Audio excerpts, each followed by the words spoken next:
Aloha, everyone. Ben McCormick, CED Greentech. Thank you for joining Battery Bonus Week. I hope everyone enjoyed yesterday's session as much as I did. We're very excited to have Generac present today. Neil Martin will be our presenter. Neil's been with Generac for the entire rollout of PWRcell here in Hawaii, and he was a PICA employee prior to the acquisition by Generac. Neil has a unique understanding of the Hawaii market, and I'm as excited as everyone else to see this presentation.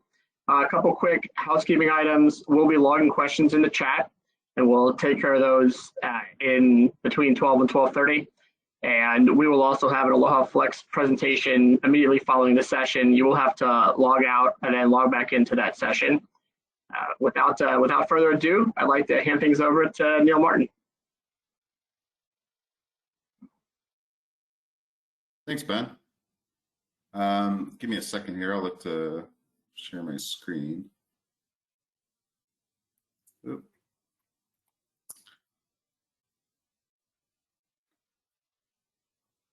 Hold on one second here.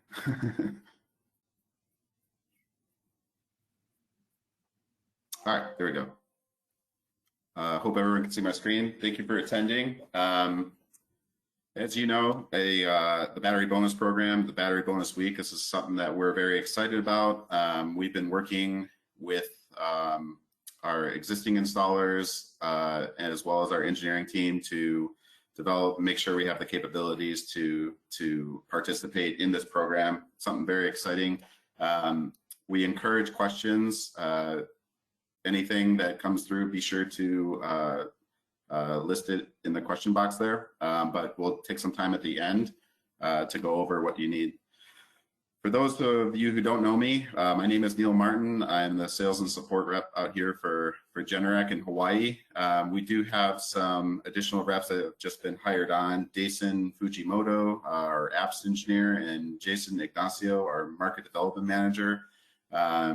They'll be getting onboarded and provide additional support to the Hawaii market. This is a program that we're going to be very hands-on in the beginning. There's a lot of details to go over. We want to make sure we are able to support the local market and provide everything we can to be successful in this program. To just kind of give a general overview of the program, for those of you who don't know, this was released as of July 2021. HECO started accepting applications. During that time, there was still some gray areas of what was required and what isn't.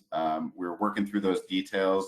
We've had the capability to do this program, but we want to make sure we're not overextending ourselves, overpromising anything. We want to make sure it's a benefit for the homeowner to work through this program and capture some of the benefits. So I'll get into more detail on that, but as of today, I don't think we have, I know we as PWRcell, but even the program in general does not have a complete install as of today, but we expect that to ramp up shortly, and we would like to be more hands-on in those early stages just because there's still some open items that we want to make sure we're addressing properly and we're presenting to homeowners properly as well.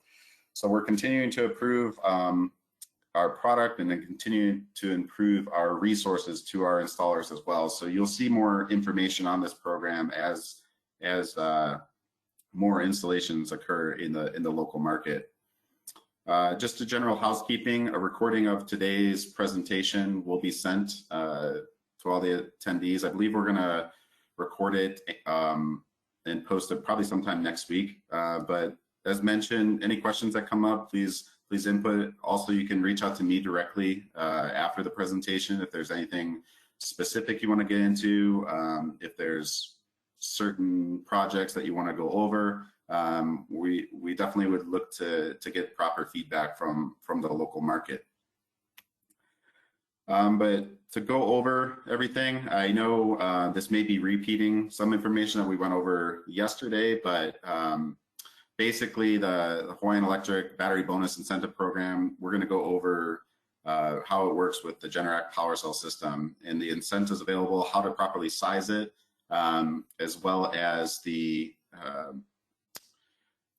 quote it and then set up for the scheduled dispatch and emergency response. just to point out, we do call it the battery bonus program. It's been also called the scheduled dispatch program or emergency demand response program. So we're kind of referring to the same thing when we refer to any of those labels. So you'll hear it interchangeably: scheduled dispatch program, emergency demand response program, or battery bonus program. So typical for this webinar, and then for Hawaiian Electric, the region seems to be claiming it as the battery bonus program. So we'll refer to it as that going forward.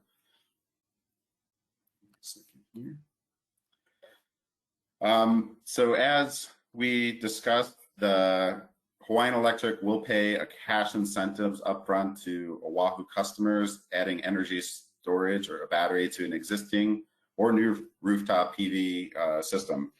We'll go over into more details on that later, but we think in the early stages we're probably going to be presenting this to existing net metering accounts, just based on how the program is written currently. We'll kind of go over a little bit more details on why that is and how to integrate with the PWRcell on an existing NEM system. It is a one-time incentive pay up. They will be taxed on that, and then they'll have to fill out a 1099. So just making sure the full understanding of what the program is and what the homeowner is going to see. But the goal on this is to achieve that 100% renewable by 2045. This is a unique opportunity with the AES coal plant that is going to be decommissioned and retired in September of 2022. So the plan for this program is to get 50 megawatts of power to the grid to replace the capabilities of this coal plant. So very neat stuff. Very neat that we have the utility and we're working with them to supplement a coal fire plant for renewable energy. As mentioned, this is can be called a demand response program as well. The battery bonus program, it rewards participant based on performance. So based on how much you commit to the program, you'll be rewarded for that. And that's a little bit different than some other demand response programs we've worked on nationally. This agreement, it's important to point out, it's a 10-year commitment to support the grid. So when you agree to this battery bonus program, you are signing a 10-year commitment, or the homeowner is signing a 10-year commitment. For the first 2 years of the program, Hawaiian Electric will call an event. It's a 2-hour event to discharge the battery to the grid or even to the home directly, because this will be located behind the meter. When grid tied, the PWRcell inverters can pass a maximum of 7.6 discharge rate to the battery, because we're limited with that inverter output of 7.6. In some cases, a 15 kilowatt hour PWRcell battery may be able to maximize both the inverter performance and the discharge rate of the battery. But what we've kind of seen is the ideal PWRcell system will be an existing NEM system and adding in, whether it's 2.5 or 5 kilowatts of additional PV to be able to add on to your existing NEM system without changing the contract, as well as maximizing the PWRcell battery with an 18 kilowatt hour of usable storage with our one single PWRcell inverter. This will basically maximize the capability, maximize the cash benefits, and maximize the power output available for this program. Larger battery can be selected. We're going to deal with a lot of different options in the early stages, and we'll probably find out what makes the most sense for this program based on existing installs. Smaller batteries can be added as well. You're just not going to get as much of a reward. I'll kind of get into details, and we mentioned it yesterday for those of you who attended, the different rates of payment based on time you sign up for the program. So the first 15 megawatts, and this is posted on the Hawaiian Electric website, you'll see you'll get up to $850 for every kilowatt committed. And that's a kilowatt for the 2-hour event period. Applications will be accepted through June 20th of 2023 or until that 50 megawatt cap is reached. I believe that 2-year program will continue until December 31st of 2023. After that, there's still that you can stay in that program where it's a 2-hour discharge rate. And this is why we're pointing to more existing NEM customers to at least get the NEM credits for that 2-hour window. But we soon expect some additional information from Hawaiian Electric as after that 2-year period, what will be the other programs that are available. But you can kind of see a general breakdown of benefits and compensation for the different tranche or the different time you enter in the program, whether it's the $850 or after the next 15 megawatts, it's going to be $750 a kilowatt, and then down to 500 kilowatts committed for the last 20 megawatts. So based on the number of battery modules, you're going to get a higher discharge rate, and you'll see some of the general values are expected reimbursement or cash payments, I should say, upfront cash payments to the homeowner based on the size of the system and what they can commit to Hawaiian Electric. I just wanted to note for this, these values that can be higher or they can be lower. We pulled some conservative data based on our nominal continuous discharge rate. From testing, we've seen that it's been able to export higher than these values, but we want to make sure, there is a clawback period. Hawaiian Electric does want validation, which I'll get into later on how we do that. We will be able to provide that validation within the first 30 days. And if it doesn't commit or the system doesn't perform based on what was agreed upon, they can collect a penalty of $100 a month until it's reimbursed. So we're being conservative in the beginning stages. We do expect to have opportunities to increase this value based on our limitations of the inverter at 7.6, but for the short term, we're going to be going based on more conservative numbers of battery discharge rates. Customers can end the participation of the 10-year agreement with a 60-day written notice to Hawaiian Electric, but they must repay the prorated portion of the incentive program. So Hawaiian Electric will probably be able to answer a little bit more questions on details for compensation and if there's any penalties as well. But to give you an idea on how we came up with those numbers, we're utilizing our not necessarily our max continuous AC power. It's going to be our nominal continuous AC power. So these values are calculated based on discharge rate from 100% all the way down to 0% state of charge, essentially.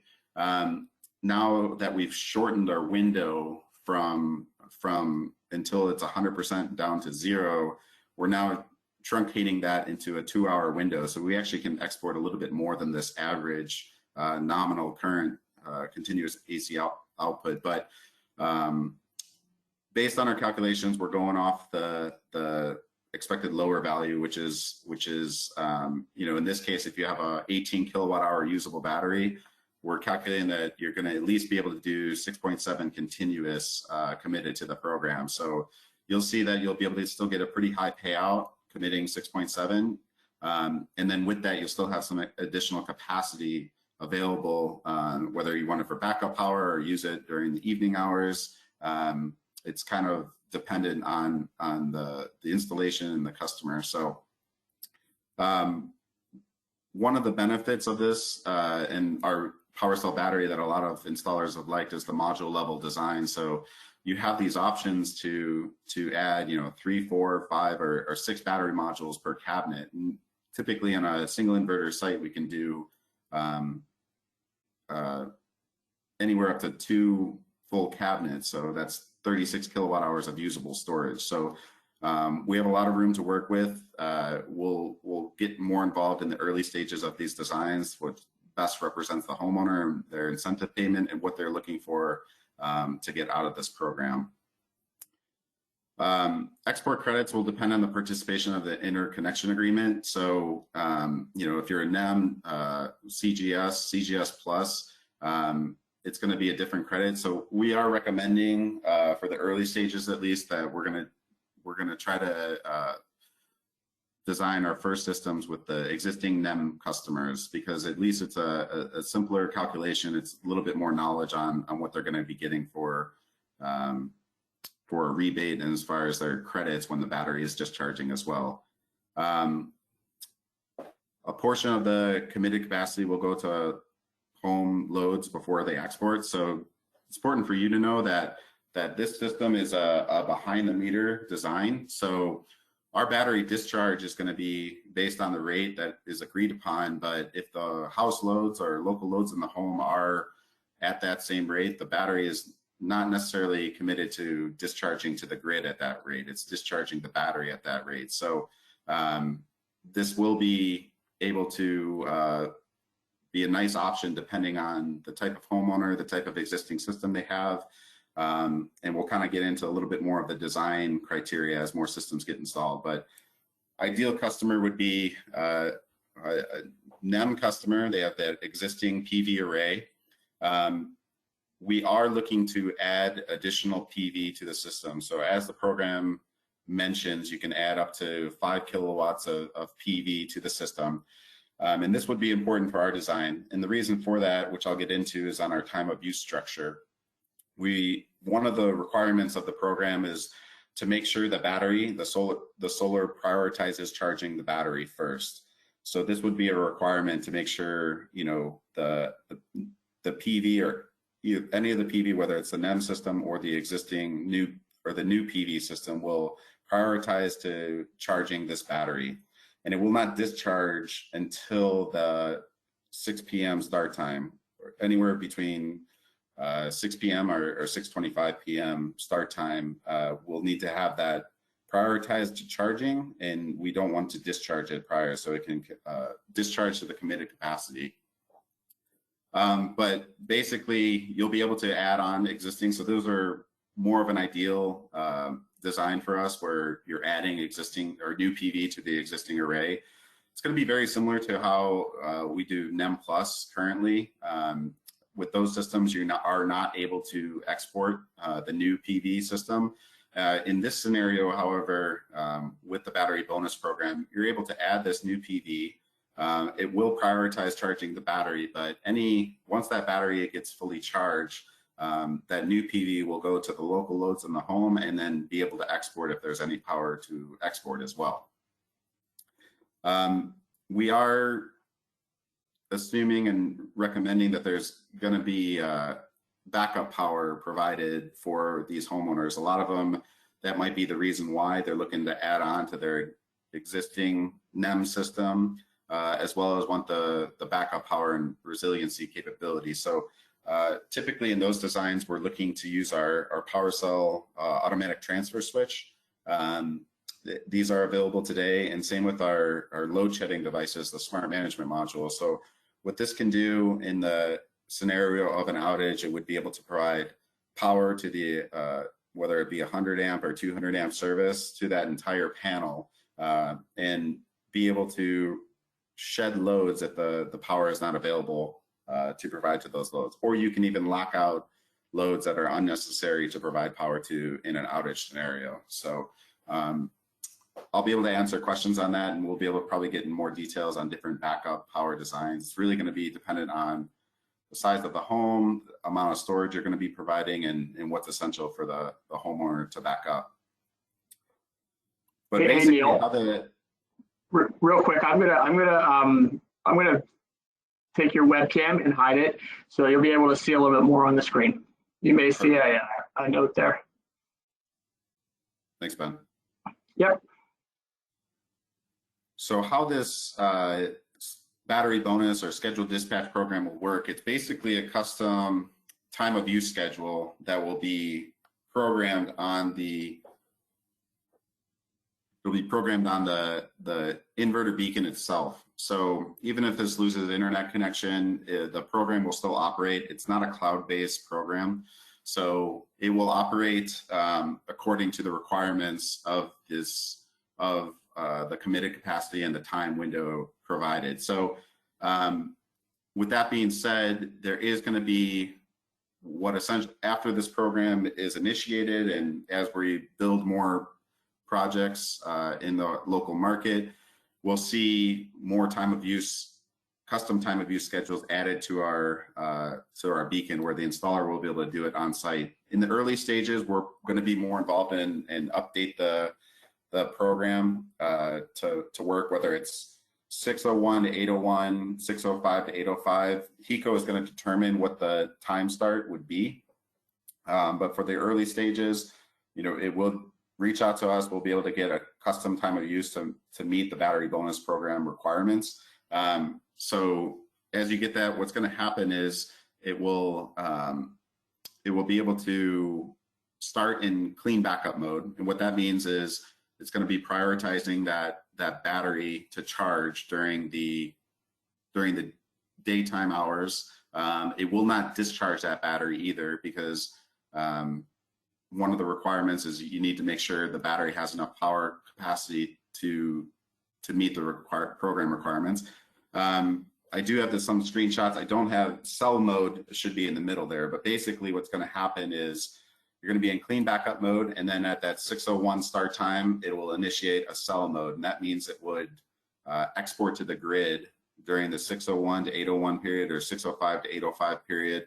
And then after that, this is something that's to be determined still with the local market and based on what homeowners are looking for. We can put it into clean backup mode, so the battery does not discharge anymore, and it's only available for backup power.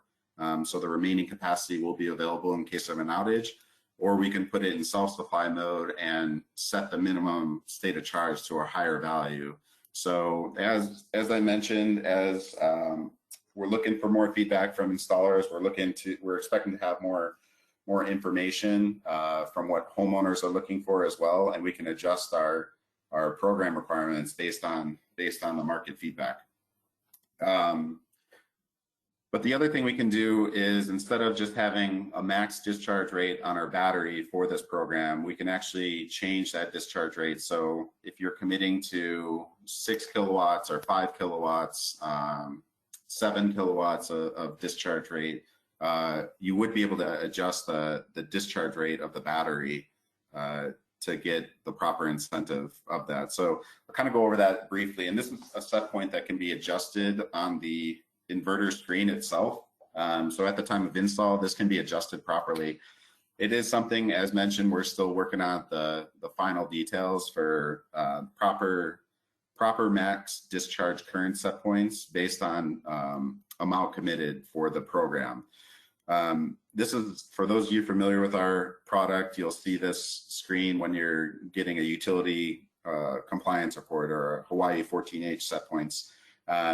It's an installer tool that we have on the inverter itself that you can access, and you would actually be able to change what that max discharge current of the battery would be. And this would be if you have a system and the homeowner only wants to commit to 5 kilowatts of the program, but still wants existing capacity, 6 kilowatts depending. So this was a way we can adjust the battery discharge rate, as well as still have the proper sizing based on what the homeowner needs.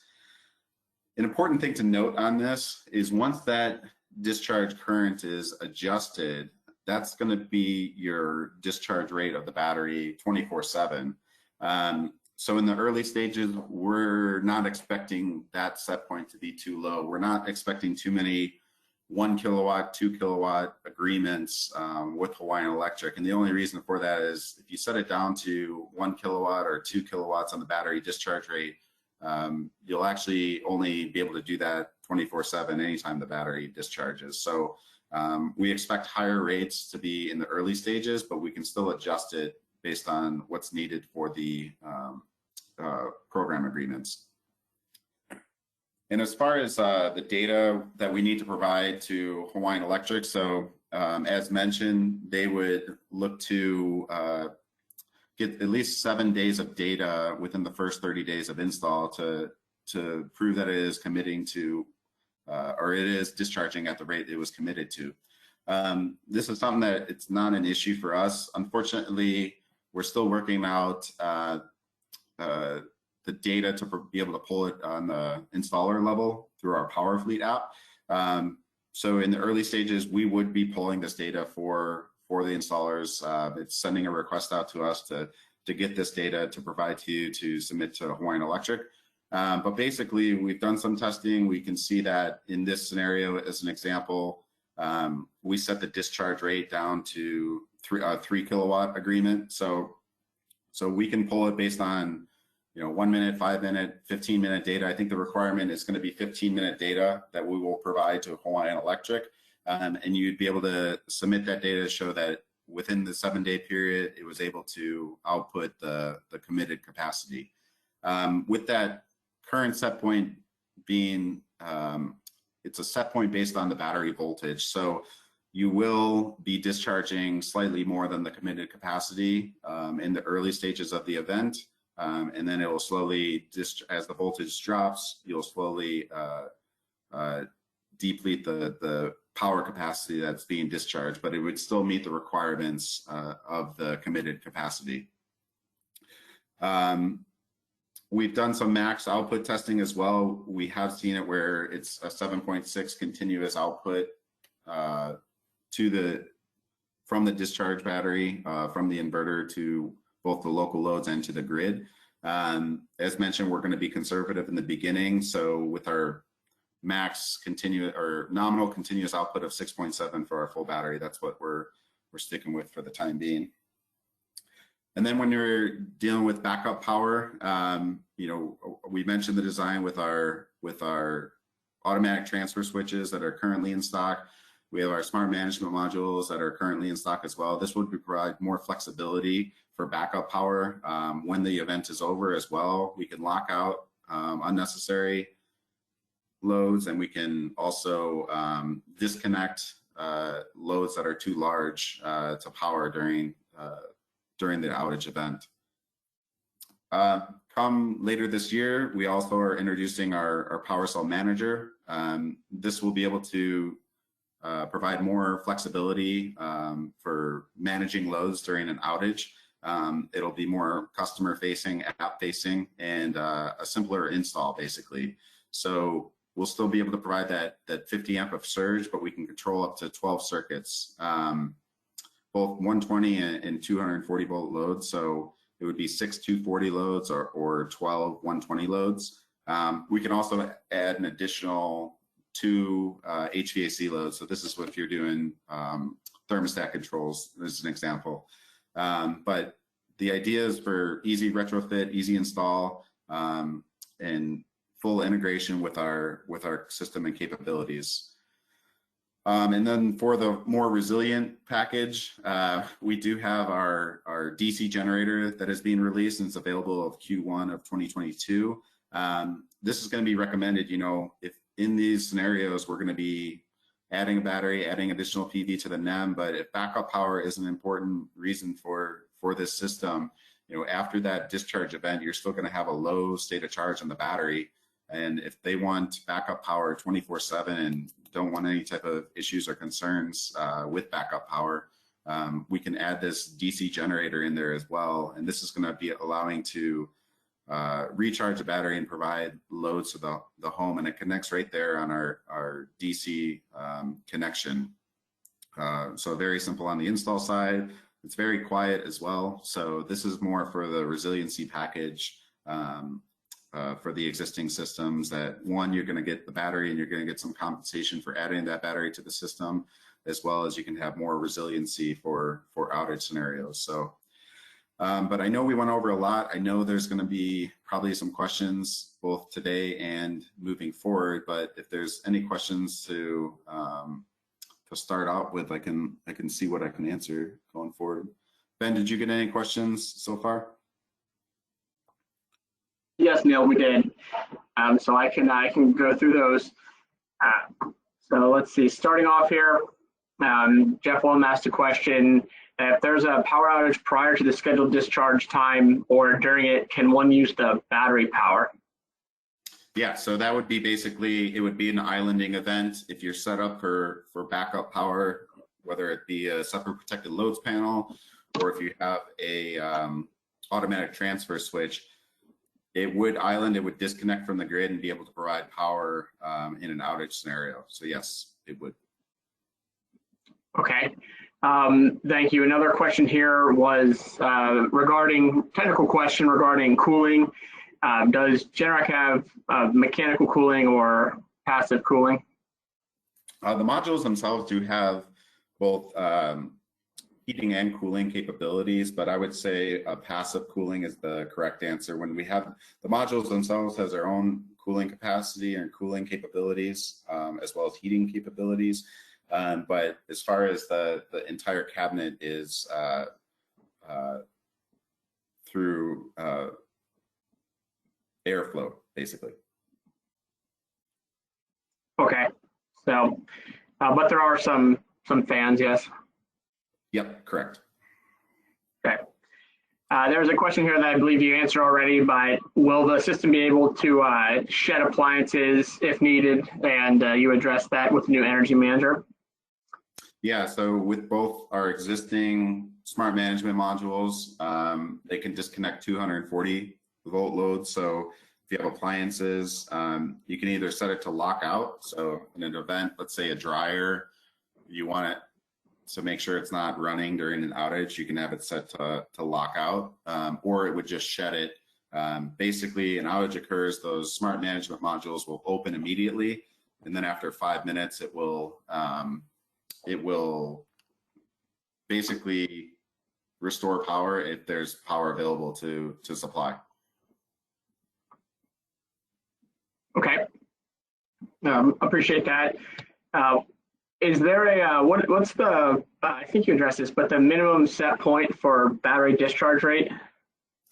Yeah, so we can technically set it down to 1 kilowatt even if we want to. We're really not going to recommend that because it is a hard set point that's going to be set on the battery 24/7. So it's different than our charge rate, so it's not going to affect the charge rate, but the discharge rate will only set it down to that minimum amount. So I think in the early stages for this battery bonus program, we're going to encourage installers to utilize the higher rate of discharges.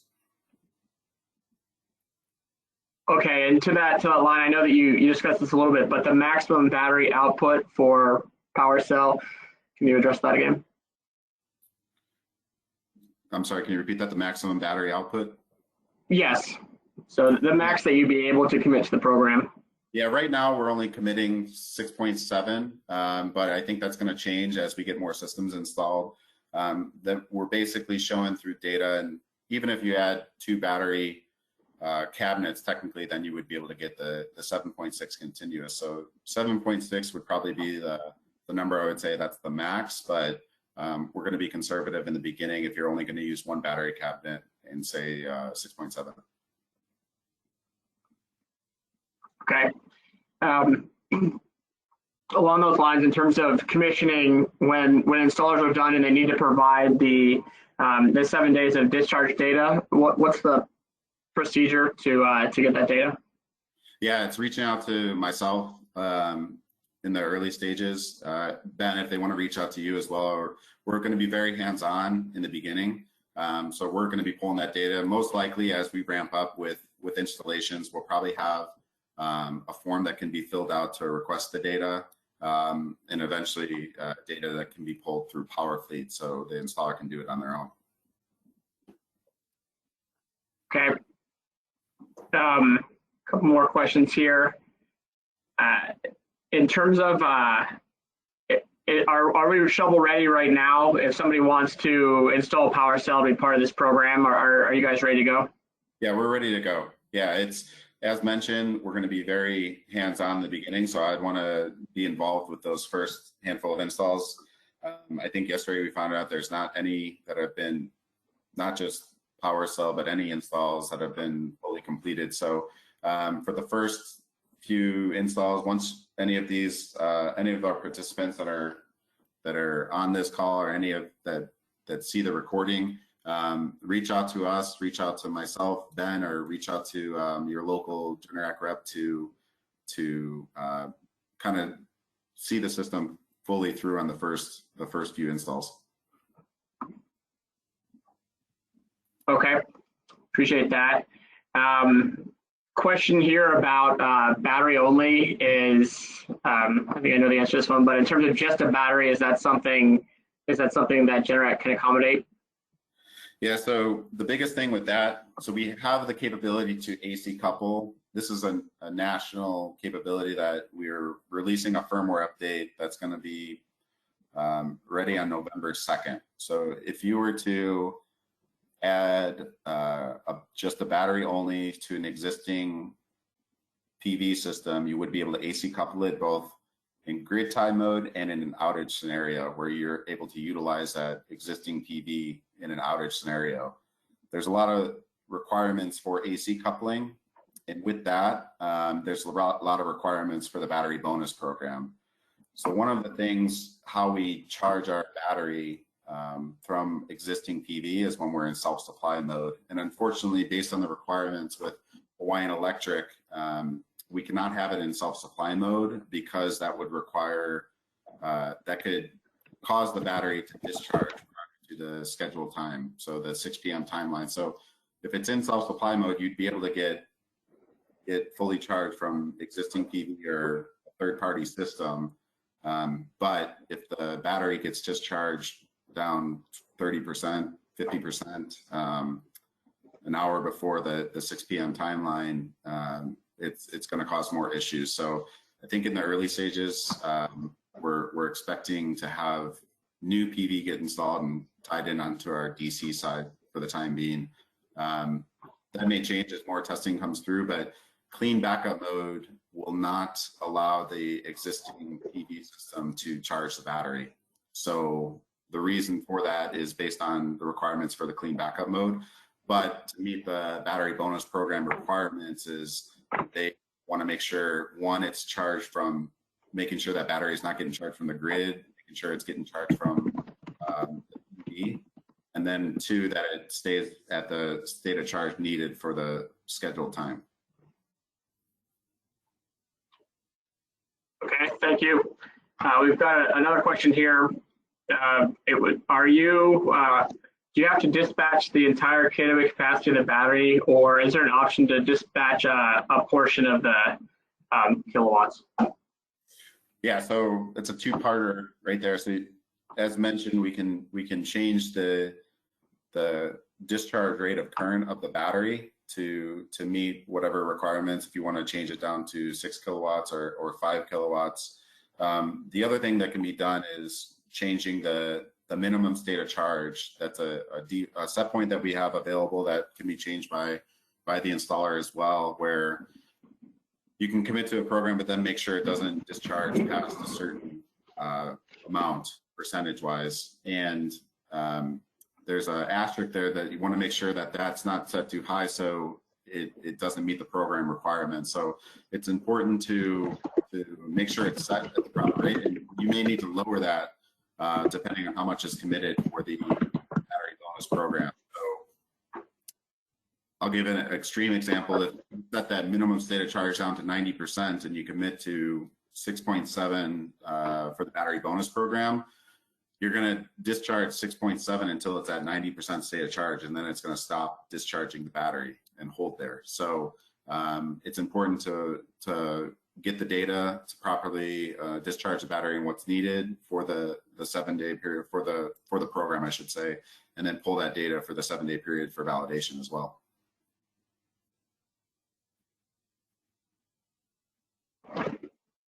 Thanks, Neil.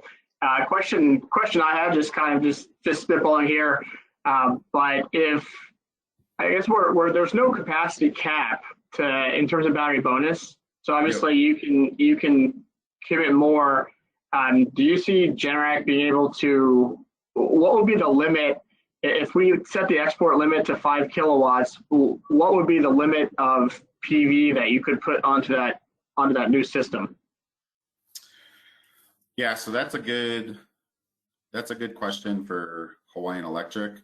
I think our nominal value of each of our PV links is 2,500 watts. So we're going to probably keep it at 2 substring optimizers or 2 PV links to meet that capacity. I think it was yesterday, it was 7.5 of DC power, 5 kilowatts AC.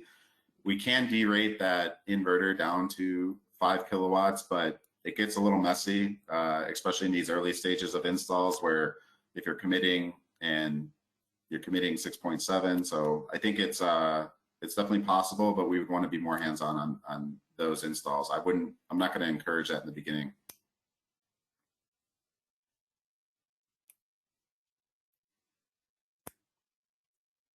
Thank you, Neil. I don't see any other questions right now. If there's questions from the group, if you'd like to type them into the questions bar there, we can make sure that we get them answered.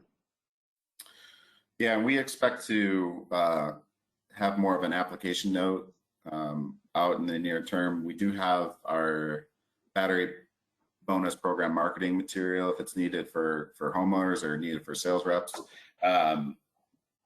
We'll look to continue update our capabilities as new features come out. We'll be able to provide that to make sure it's an incentive for homeowners to utilize this battery bonus program. And then as we get more feedback and updates from Hawaiian Electric, we'll look to update our resources as well. So I think to summarize on this, we expect to get more info just from Hawaiian Electric, and then as well as our feedback from installers as more projects get proposed to homeowners, as more questions come in for our equipment specifically. We expect to design it based on what the market conditions are and what makes the most sense for the homeowner. So we encourage feedback. As mentioned, we're going to look to be very hands-on in the early stages. So as you get your first couple programs signed up or homeowners signed up for the program using a PWRcell, we want to be very involved in the early stages. Thanks, Neil. Do you have any do you know how many people have applied to battery bonus with the PWRcell system? No, I think Hawaiian Electric said it was close to 300 applications currently. Is that correct? And it was 193 approved, right? Something like that. We haven't officially released our approval for doing it until probably today is our approval that we wanted to make sure our testing came through, we're able to do and meet the program requirements. So most likely we'll start seeing it in the next into Q4 and then going into Q1 as well.